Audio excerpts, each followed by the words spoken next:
And welcome back to the What the Falk Sunderland preview show. An impressive weekend win at Norwich was sadly followed up by a frustrating, if led by more incompetent refereeing, defeat at home to Sheffield United. However, as we approach another home game at the Stadium of Light this Saturday, we do have an opportunity to respond with 3 points, but that is not going to be easy at all. As we welcome a high-flying Luton Town to the Stadium of Light for a Saturday 3 p.m. kickoff. Thankfully, for the lucky listeners, we have a returning guest in the shape of Dave Gregory from Luton podcast When the Town.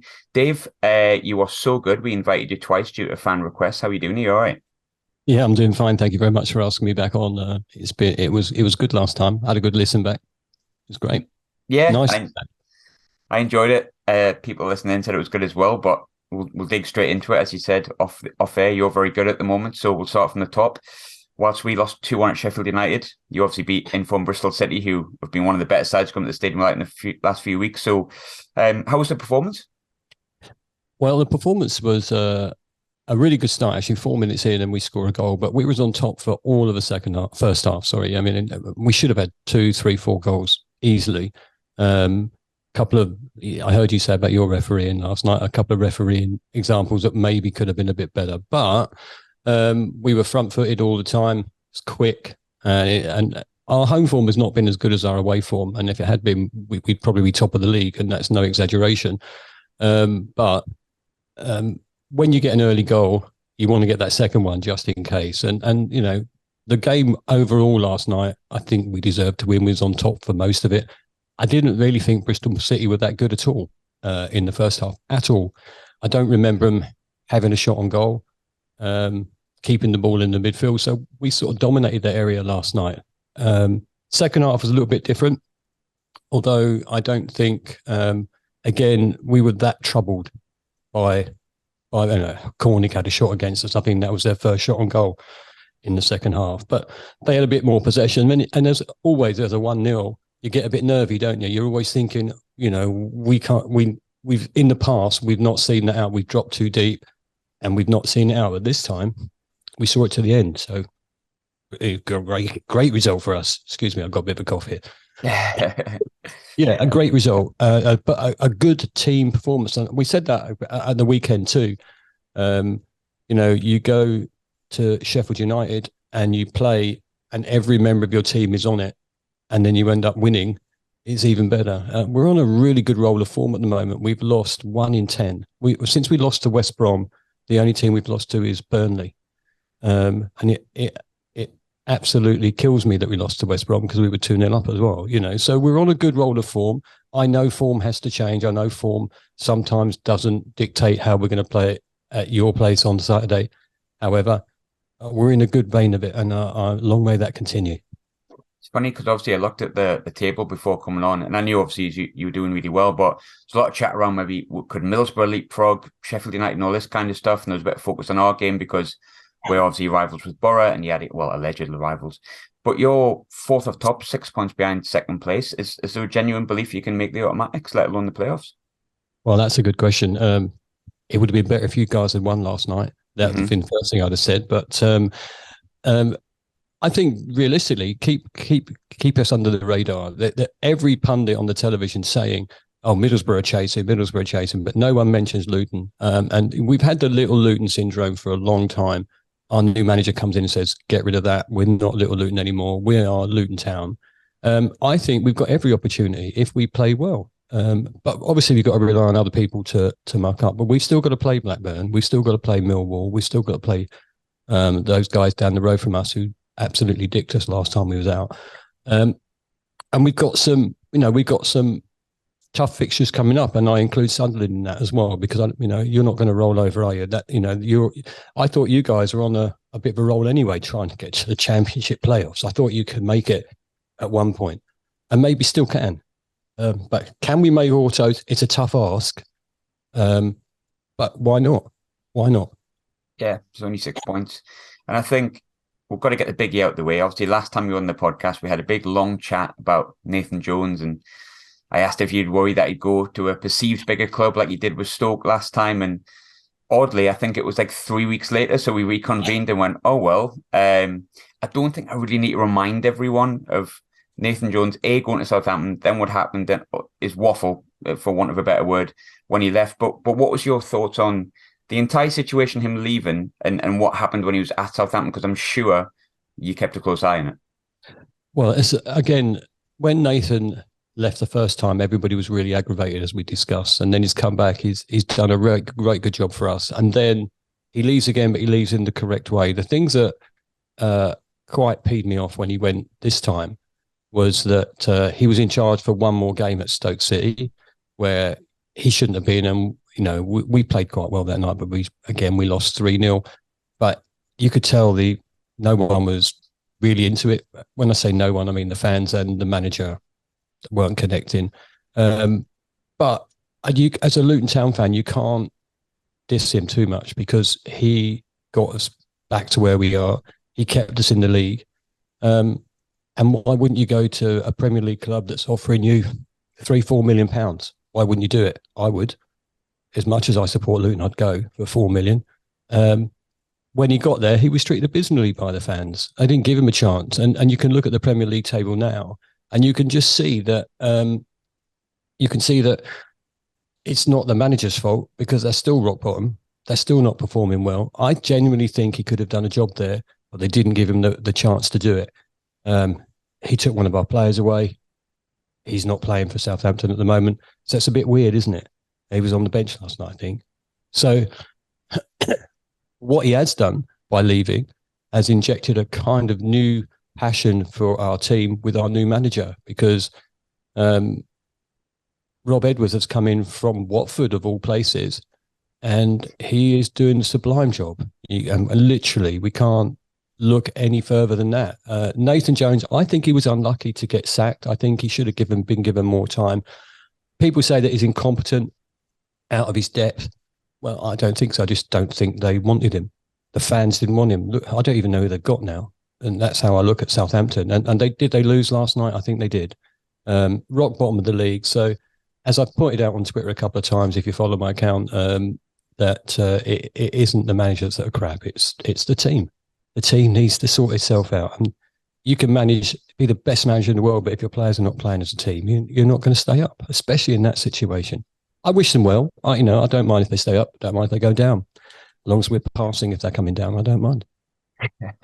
But Rob Edwards is absolute. Rob Edwards is an amazing manager. I think he's just that little bit of fresh air, the fresh approach that we needed.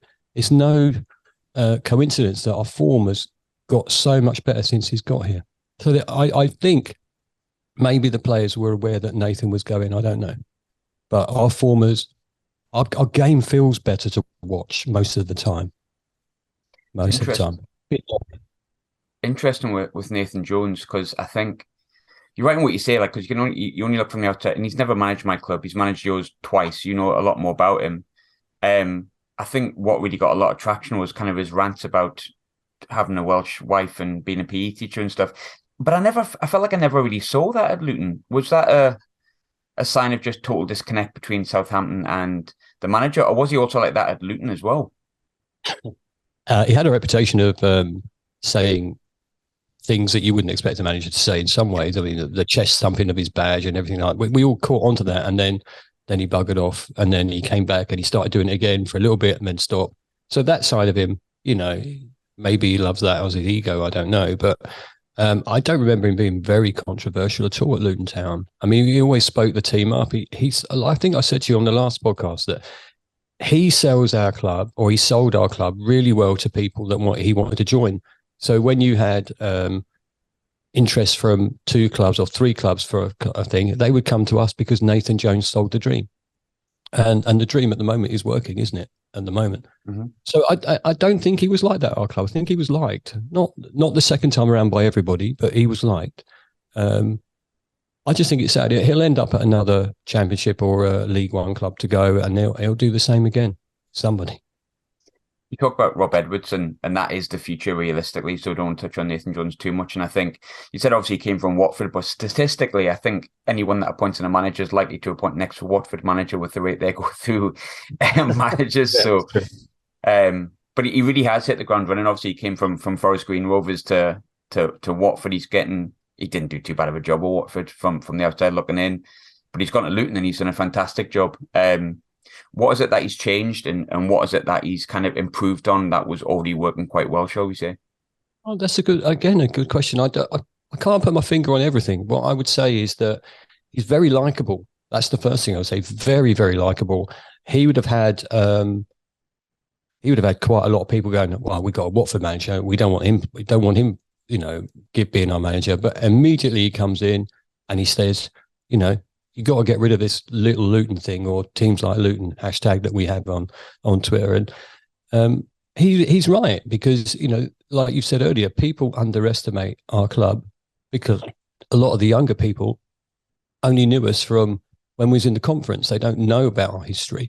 So he's come in and he's just saying, no, we're up there. We're fighting for this. We can do this. The style of play, it seems a lot higher on the press at the moment, a lot quicker.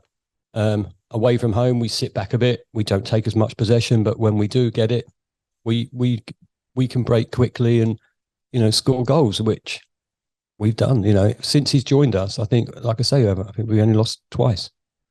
I think he knows his best team as well, if I'm honest. And we've recruited quite well in the January window. We recruited quite well. So it's difficult to say. It just feels happier. Is that the right way to say it? He just feels like do when your team's doing well and your team is fairly good.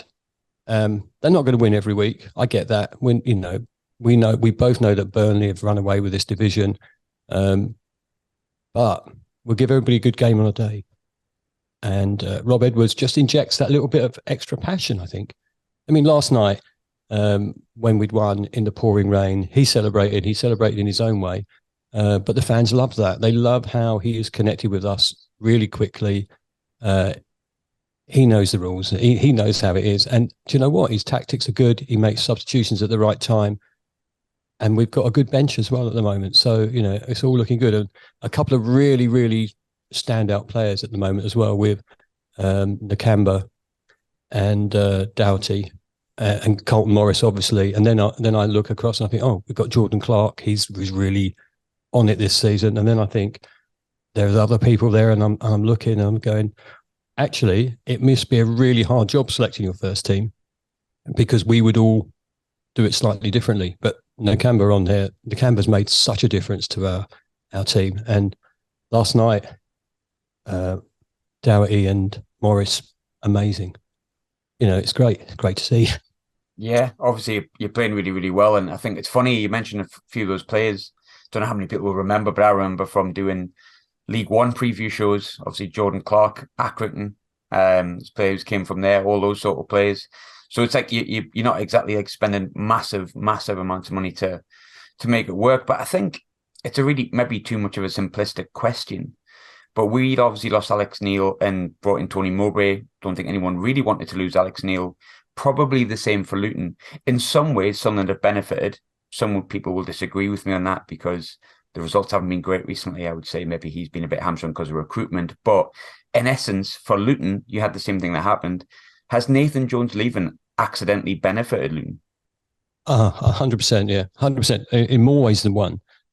Firstly, the new manager, like I said, is a breath of fresh air, and he literally is. I think he's going to be a good manager. If he stays long enough, he'll be a great manager. And if he gets us to the Premier League, that'll be amazing. But Nathan Jones going, we got compensated for that. So we got a couple of million, or I can't tell you how much, but it was millions. And then he came in and bought James Bree for millions. So have we? Yeah, of course we have it. It's been great. So Nathan going, at the time, I just thought, oh, well, at least it's a Premier League team for the next few weeks anyway. But he wasn't given a fair shout at it, so I feel sorry for him for that. If he'd have given, I reckon if he'd still been there, he might have been turning that team around. But some prima donnas don't like that, do they? And fans don't like that either sometimes, because we all know how great our team is, even if we're not the manager. And I think that's it. We all can think, oh, we can do better than him, and we basically can't, but we think we can. So yeah, absolutely benefited us, 100% benefited us, and I hope he gets back into football. I just hope he doesn't end up at the people down the road. And or if he does, then he has the same results that he had at Southampton and at Stoke, then I'll be happy. But him going inadvertently has really kicked us on. And like I said, since he's gone, I think leading up to him going, our form was not as strong as it is now. So I'm going to say, the new manager coming in, Nathan going, the club itself is on a bit of a roll at the moment. The new stadium will happen. We will be in it in maybe 2-3 years, but we'll still be in it. The new stadium is coming. And if our current management team can take us there, then I think, we can end up being like Brentford or Brighton or and get a little bit of a run up in the top league. And if you think about the Brentford model, they knocked on the door for about 3 seasons and then they got up through the playoffs. And they stayed there. This would be their 3rd season in the Premier League. And I can't see why we can't do that. However, even if we go up for 1 year, then that's paying for our stadium. Simple. Yeah, I agree. I think, you look at for clubs, I was going to say clubs like Luton. Well, you can say that. I don't mind. I know you don't mean it. Clubs like Brentford, Brighton, Bournemouth to an extent, there have to be models of how a team the size of Luton can do exactly the same sort of thing and punch high at the level. And there is a possibility there. Frustratingly, looking at your form, it is good. Ours has not been the best. What scared me the most is something you alluded to a bit earlier, though. You've won 5 in the last 8 on the road. Great. Way better away from home, but why are you so good away from home? I have no idea. I just think we use our possession very, very well. I would say, why are we so poor at home? That's what I would say. I can't understand. Do people come to Kenilworth Road and set up differently and think, well, it's going to be a tough place, so we'll do this. But at home, maybe a sort of away, maybe the home team thinks, well, we're at home, we should push on, or we should be dominating games or whatever else, because we all think that too, don't we? Mm-hmm. And I don't know, that we just keep the ball well when we have it, and we make good opportunities. It doesn't matter. I think we've won 1-0 for quite a few times away this season, but I don't care, because when you're there and you're winning, it's great fun. So, Sheffield United the other week, last Saturday, thought we were really, really good. Then you read on their fans forums, they're going, oh, Luke were rubbish and we were rubbish, and thinking, well, you won't get any satisfaction from saying things like that. But we take the game once we get a hold of the ball, and we've got a strong strike force, we've got a really good midfield, and we keep the ball well, and we just take our opportunities. I don't know what we do differently at home. I was just looking down the list here. The last time we lost at home was Burnley, and I don't know how we lost that.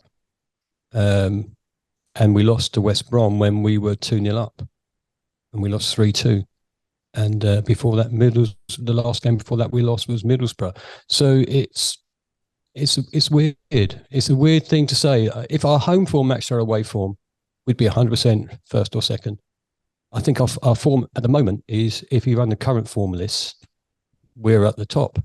And it's really, how did that happen? But, there'll be a time where we come away, and for your sake, you're going to hope it's Saturday, but I hope it isn't, where we're going to have an abysmal performance, or one that we can't start with. I think we've got to come to Sunderland thinking we can win because we can, but it would be nice to not lose. So I think for our progression, what we would want to do as a team, go up there and say, right, well, let's not lose. But we don't set up not to lose. We set up to win, but we don't want to lose. I think that's more important. And going into international break too, and then before the bigger game at home, if you don't mind me saying, to Watford, for us as fans, and then start again and win that one. So it would be nice not to lose. That's all I'm going to say about seeing you guys. But I do believe every Luton fan will got there full of confidence, thinking we're on a decent run. This is no fake form. This has been all season. If you remember from the playoffs last year, lots of people tipped Luton Town to be another Barnsley and get relegated. Mm-hmm. And out of the two clubs, Luton and Huddersfield, look where Huddersfield are. But we've improved every season since we've been in this league, and there's no reason why we can't put that up a little push on now. We're 7 points off of 7th. So, there's a high probability that might not be so tight at the top. there's high probability that we can stay there, but also drop out. I'm hoping we push on, but we've got some tough fixtures coming up. And, the next three or four will make or break our season. And I'm hoping they make it. I think looking at a club's fans and expectations, it's wild how much they can change. I only have to look at Sunderland for how things changed for us this season and how they've maybe realigned themselves over the past few weeks due to the injuries and stuff like that. Now, when we spoke before, you finished sixth, and I think at the time it was unexpected. It was like, oh, Luton is sixth. Oh, well. This year, there was probably more of not an expectation, but a less hope that could happen again. It was more like, well, that could quite easily happen. They're a good side, obviously. You're fourth, 6 points from top. I know hope is a big thing, and the hope is to get into automatics, and there's no reason you can't. But what would fans be happy with this season? What is the sort of minimum expectation with where you're at the moment? The minimum expectation, I think that varies between all fans. I think at the moment we've had such a good season. We'd be disappointed if we didn't at least make the playoffs. Mm-hmm. And then, we all know anything can happen in the playoff scenario. If you get to the playoff final, then, you've got 90 minutes to push that into ecstasy, really, I suppose. I think we're all quite realistic. If we get promoted, are we going to be able to immediately challenge in the Premier League? No, not really, unless we spend a few quid, and our club doesn't do that much. I mean, our highest spend has been on Carlton Morris. But yeah, realistically, we're hoping we stay in the playoffs, and then you get a little prod. And we was all looking at results last night, was all looking at scores that they were coming in, and we're 1-0 up, and we're looking at Sunderland winning and thinking, please hold that. And then you're looking at Reading and Blackburn, and you're thinking, if these teams just get beat one more time, there's a chance. But then you've got to remember, we've got to win. So I'm looking for a playoff place. And if we finish fourth or fifth, I don't care, as long as we're up there. If we finish seventh, I was saying to my colleagues last night that we have had 2 brilliant seasons, and every season in the Championship's been fun. But I feel that we're there now, and we're there to stay. And I hope that doesn't come and bite me on the backside. But I think we're there for a long time. And, this season is the first time we've beaten Queen's Park Rangers at their place for God knows how long, years and years and years. Things like that, double over them. And then the disappointment of Watford, and then everything from Watford on has been lovely. Nothing has worried us too much. And even against Burnley, we come away 1-0, just thought, wow, we did really, really well. So, yeah, I think we'd all be disappointed if we didn't make the playoffs. But if we didn't, then hopefully next season we start on a high and we push again. And I just think the whole key to our success will be in the future when you come to Power Court and you walk in, and as a Sunderland fan, you go, well, it's a little stadium. Yeah, I know that. However, it's going to be one that's going to be full every week, and it's going to give us that next step as I see it. So fingers crossed for me, playoffs. And then if we have a tiny push at the second pot, I'll have that. But we've still got to play Middlesbrough too. So, it's there for the take. It just depends how well Sheffield United go, because it's in their own hands at the moment, isn't it? Yeah, absolutely. 6 points doesn't sound much, but it is when you're wanting a team to lose to, and then you've got to take advantage. So sadly for us, a lot of things have to change for our playoff push to get back on course. And I mean, there's a number of reasons for it, and I won't bore the Sunderland fans with it. We all know the reasons that have gone against us this season, but probably my favourite part of every show is finding out what an opposition fan thinks of our team. Now, I think in essence, we've done better than we have. When we went to Kenilworth Road, we were in that patch of having no strikers, and then Ellis Sims came on at the end.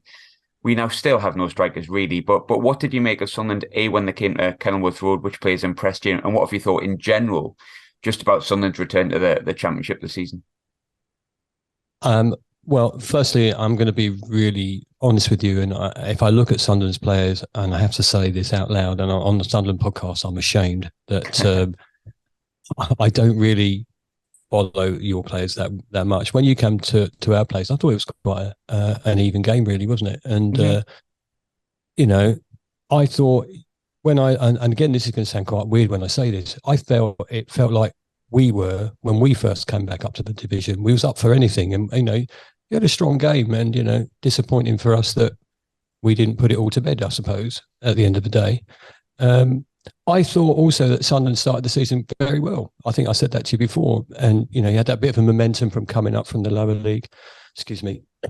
And I felt that you might be the surprise package this season, and maybe you still can be. You don't know how it's going to progress.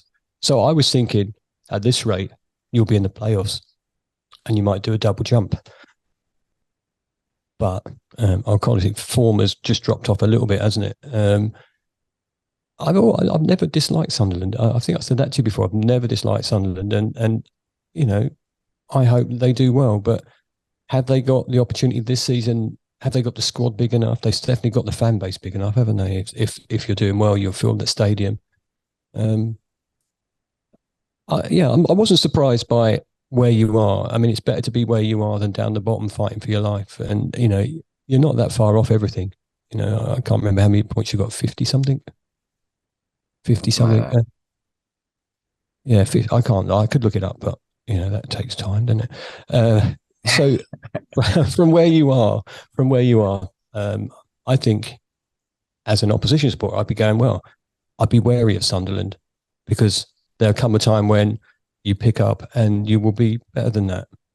And again, if you consolidate this season, then next season recruit well, I would definitely think you'd be pushing for getting in that top six. That's what I think. But then you're still not away from the top six right now, so you shouldn't put that one away until it's mathematically impossible, because it's very tight on the top. So I've been impressed with Sunderland in the division. I have to say, don't really know your players, which is terrible. No, do you know what though? It's like there'll be a few people thinking, how not? Obviously, Ross Stewart's injured at the moment. Ellis Sims has gone, who I mentioned previously.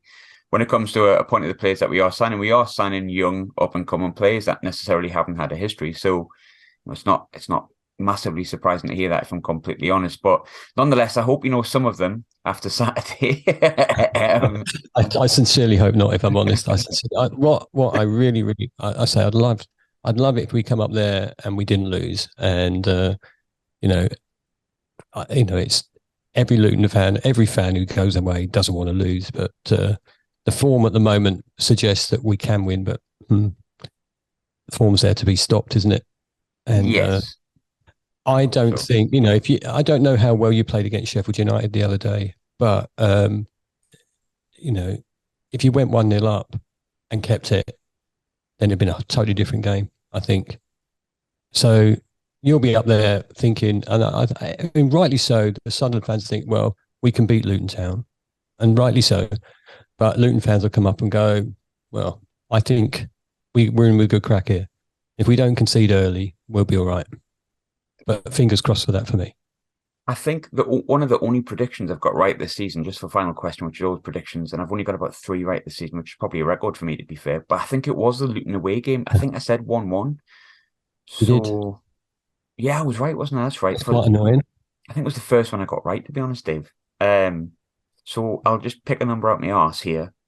2-2. 2-2. Well, that would be an amazing game, wouldn't it? As long as we've got the last say in that, and it feels like we've won for the journey home, I'll be happy with that.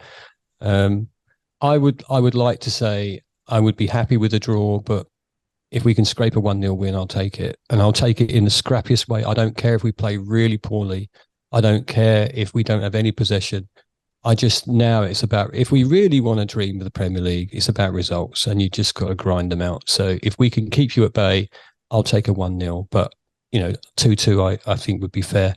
And if it's 2-2, it'd be an exciting game to watch. Yeah, for what we pay for, I guess, ultimately, isn't it? Dave, obviously, I'm going to be coming on your podcast if anyone wants to listen to it, and vice versa. Obviously, some good stuff with Mick Hartford, which we touched on previously on the last preview show for the people who didn't check in. But if we wanted to find, obviously, me waffling on about our team, where can we find your podcast?